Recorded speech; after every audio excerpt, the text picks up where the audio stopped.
Den svenska skolans historia.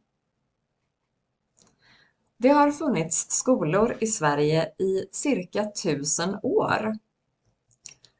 De första skolorna fanns i Lund på 1000-talet och i Uppsala och Linköping på 1200-talet.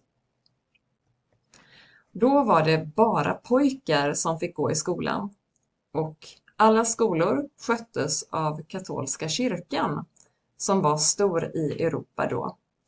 Man gick i skolan för att bli präst eller munk.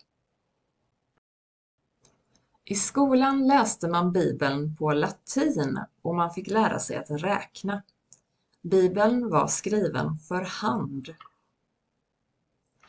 Alla gudstjänster i Sverige hölls på latin och folk var tvungna att gå i kyrkan, men de förstod inte mycket. Under 1500-talet blev det problem med ekonomin i kyrkan. Sankt Peterskyrkan i Rom kostade mycket pengar att bygga. Kyrkan behövde få in pengar och tog betalt av människor för att Gud skulle förlåta deras synder i så kallade avlatsbrev.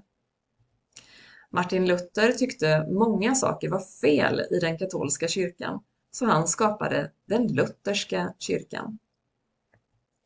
Luther tyckte också att alla skulle få läsa Bibeln och han översatte Bibeln till tyska. Kung Gustav Vasa i Sverige tyckte att Martin Luther hade rätt. Bibeln blev översatt till svenska och Sverige blev nu protestantiskt. Under mitten av 1400-talet uppfanns möjligheten att trycka böcker med metalltyper. Det hjälpte till att sprida Luthers bibel snabbt. En bok i latinsk grammatik var en av de första böckerna som trycktes i Sverige i slutet av 1400-talet. När Bibeln kom på svenska och många exemplar kunde tryckas, kunde fler lära sig att läsa. 1632 öppnade Sveriges första skola för flickor i Västerås.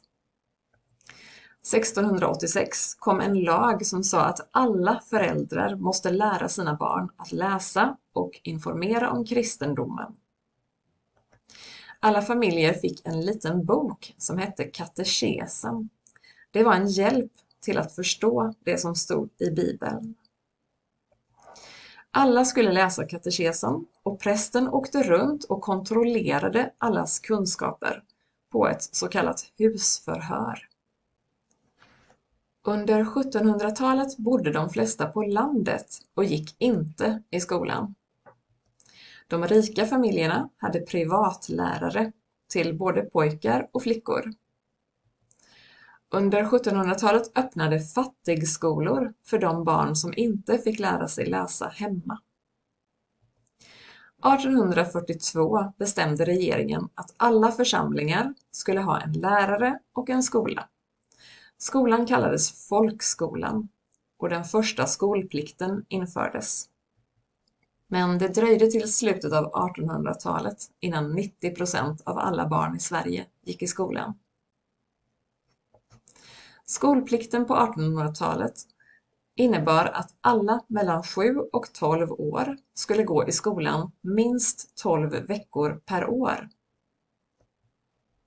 Många barn var tvungna att hjälpa sina föräldrar hemma på gården och föräldrarna hade inte råd att låta barnen gå i skolan. På den tiden var inte alla skolor gratis. 1962 reformerades den svenska grundskolan. Alla mellan 7 och 16 år fick skolplikt och både praktiska och teoretiska ämnen skulle läras ut.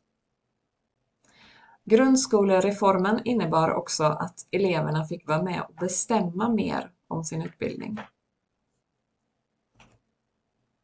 1992 kom friskolereformen och det blev tillåtet att starta friskolor i Sverige.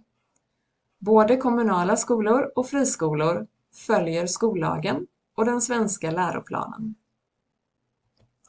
Läroplanen styr vad som ska läras ut i skolan och på vilket sätt det ska läras ut.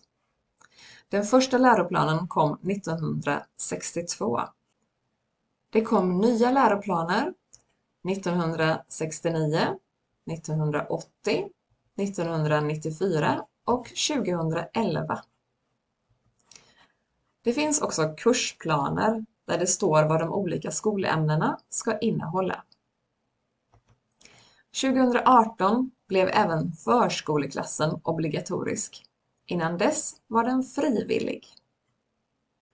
Det var lite om den svenska skolans historia.